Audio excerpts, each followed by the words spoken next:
Gostaria agora de passar a palavra para o nosso secretário Luiz Felipe, que vai dar sequência aqui com a sua apresentação, especificamente dos trabalhos, dos maravilhosos resultados, né? Posso até adiantar aqui, né, de que está sendo feito pelo nosso governo no governo digital. Luiz Felipe, está contigo a palavra. Obrigado, Francisco. Muito obrigado primeiro pelo convite, poder fazer parte aqui desse seleto grupo. Queria cumprimentar todos os colegas aqui, Tenente Brigadeiro Damasceno, secretário Alvim, todos que estão aqui conosco agora falando sobre esse assunto que é tão caro para a gente, né? Nós que somos defensores do tema da transformação digital há muitos e muitos anos, alguns mais que eu, Francisco, por exemplo, há muito mais que eu, mas vimos nessa gestão um casamento de oportunidade, determinação e alinhamento, e, obviamente, agora, com o Covid, também de necessidade imediata da transformação digital.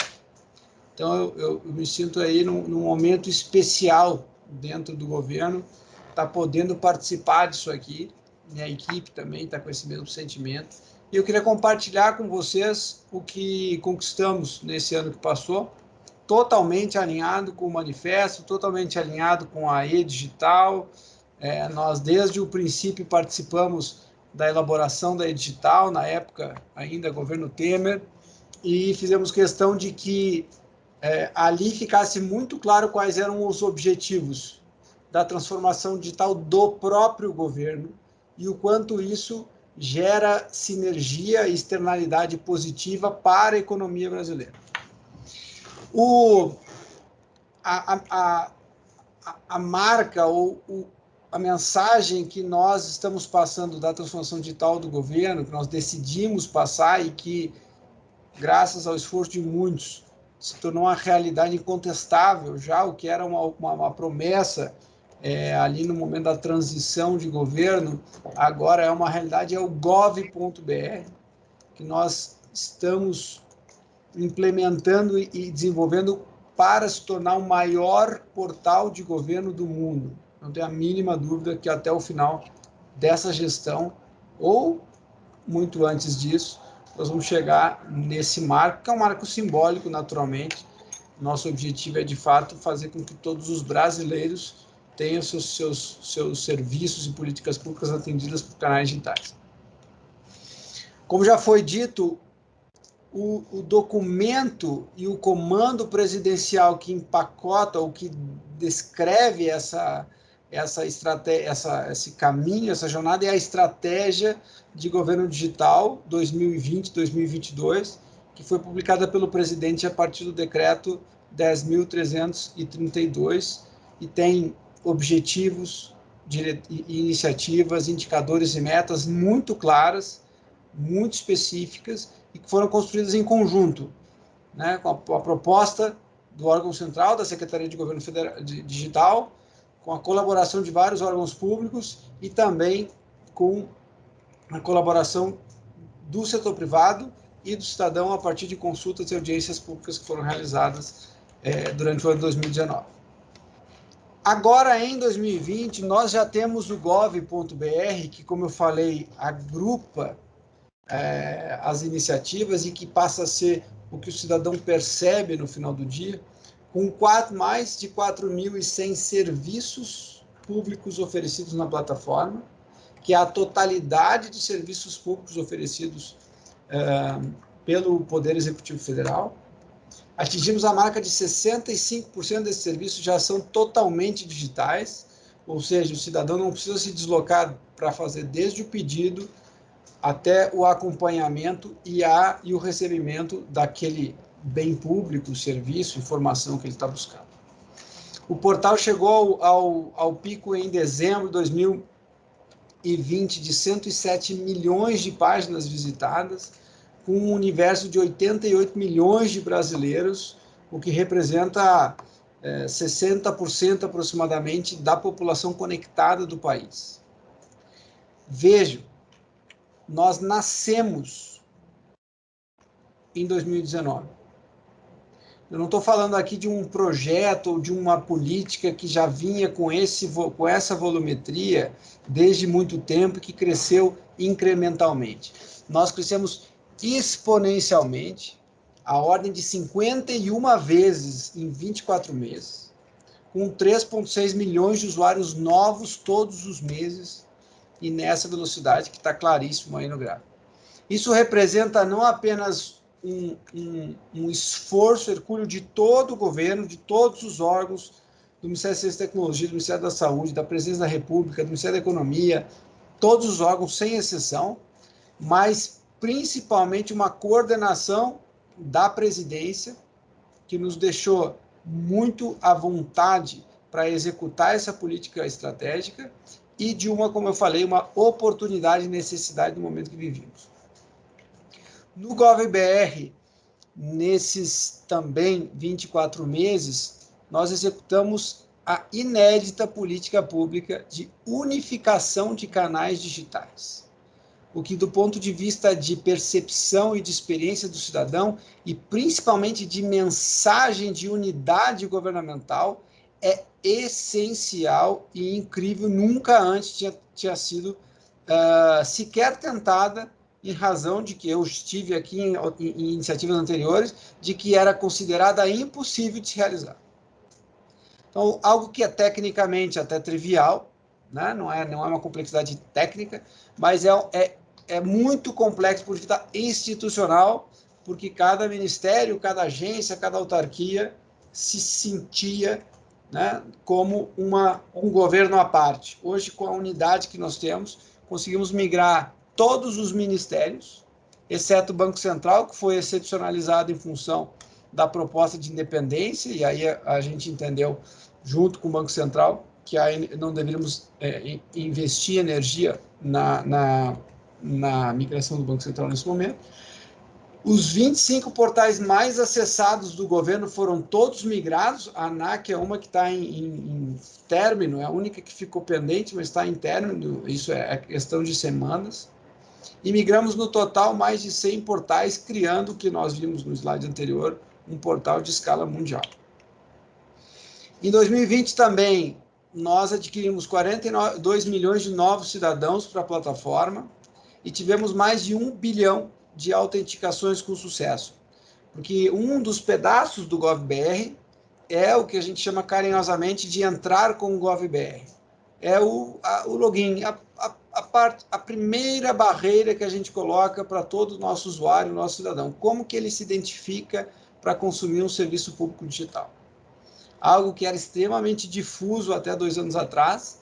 Agora nós temos 2.400 serviços públicos conectados e mais de 1 bilhão de autenticações, um único login, uma única senha, uma iniciativa que de tão potente que se mostrou, já gerou interesse dos grandes bancos do país, que têm um processo de identificação digital seguro e bastante rico, que agora nos passam informações de autenticação dos seus correntistas para simplificar o acesso aos serviços públicos.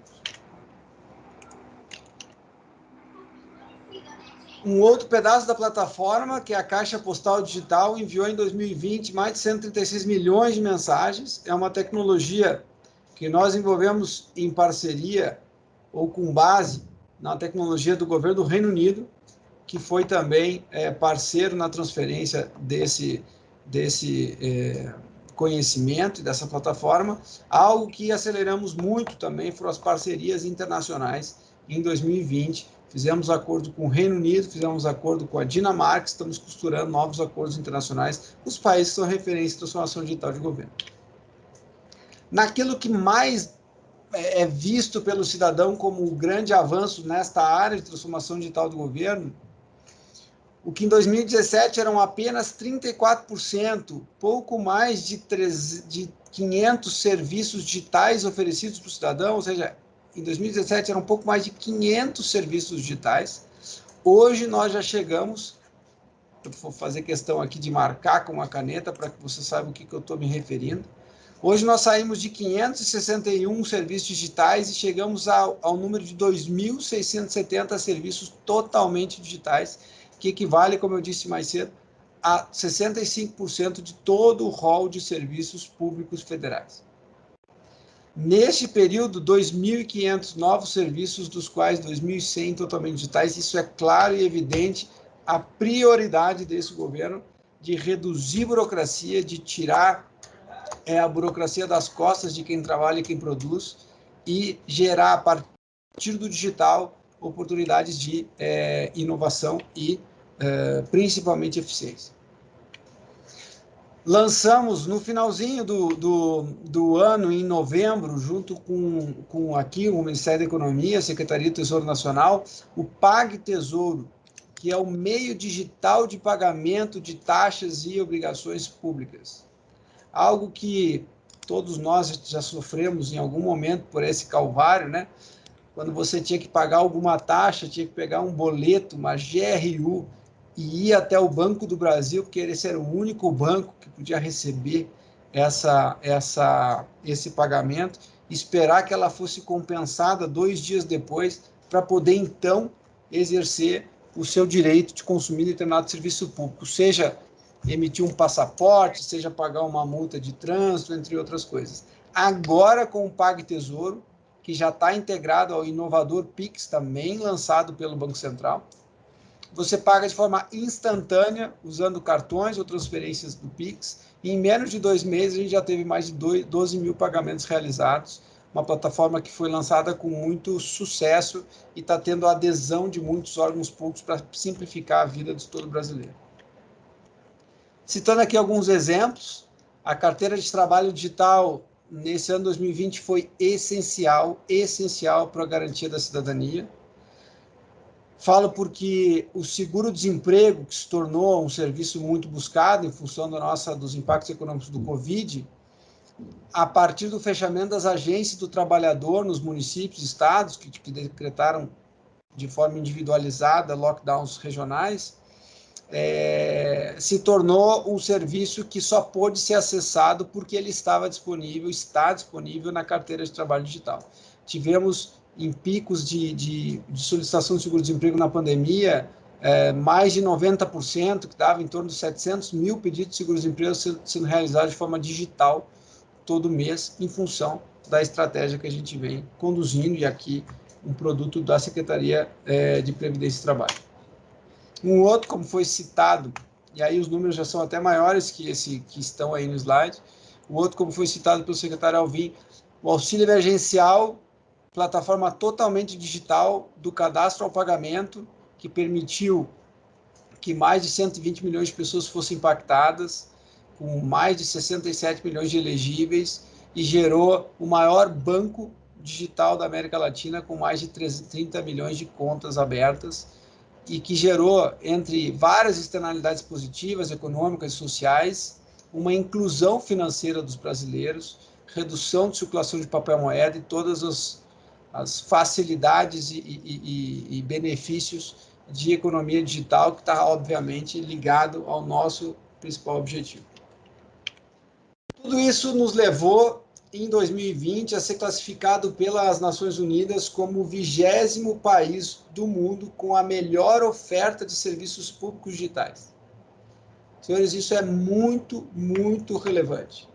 O Brasil está entre os 20 nações com a melhor oferta de serviços públicos digitais, algo que nos coloca, e aí eu estou dando aqui uma comparação regional e mundial, como o primeiro país da América do Sul, como o segundo país do continente americano, atrás apenas dos Estados Unidos, à frente de outros países também muito desenvolvidos, como o Canadá, e como o 20º no mundo, e aí brigando, obviamente, com países de desenvolvimento, e nós vamos continuar avançando para subir o que está declarado, subir esse ranking, a nossa declaração na estratégia de governo digital é estarmos entre os 15 até o final de 2022. A OCDE também publicou agora, em meados de 2020, o seu indicador Digital Government Index, com base em dados coletados em 2019, pontuando o Brasil na 16ª posição entre os 33 países avaliados, todos países de alto padrão de desenvolvimento, como são os países da OCDE, e notem que nós estamos acima da média da OCDE e acima de países, inclusive, notadamente, referências mundiais, como a Estônia, que se posiciona só em 18º lugar. Esses indicadores são basicamente benchmarks que nós fazemos, porque, de certa forma, governos não têm concorrentes internos para se posicionar, então é importante olhar para os nossos vizinhos e outros países para ver se nós estamos indo no caminho certo. Isso está mostrando que o nosso trabalho, o trabalho do Brasil, está muito, muito alinhado e muito bem sucedido. Eu fiz um resumo aqui dentro do limite de tempo que eu tenho, mas queria dizer para todos vocês que nós somos gov.br, que esse é o principal e o maior portal de governo que está sendo construído e que, com o apoio do presidente, com o apoio dos senhores, com o apoio e o trabalho árduo de todas as equipes, tenho certeza que nós vamos chegar lá alinhado à estratégia brasileira de transformação digital. Fico à inteira disposição para debatermos e conversarmos sobre esse tema. Muito obrigado. Nós que agradecemos, Luiz Felipe, fantástico. Como eu disse no início, os trabalhos que estão sendo feitos, os resultados desse trabalho são extraordinários. Vocês viram aqui uma amostra desse trabalho. Pouca gente tem noção do que está acontecendo. Nós temos que divulgar com maior intensidade tudo isso que nós estamos fazendo no nosso país, essa integração de um único portal, você ter acesso a todos os serviços federais que poderão, na sequência, serem oferecidos, e alguns já são, aos estados e municípios, né? Promovendo aí uma economia significativa de investimentos em contratos que se duplicam em cada município para o atendimento de determinadas ofertas aos cidadãos. Não há necessidade disso. Nós temos que otimizar esse investimento, né?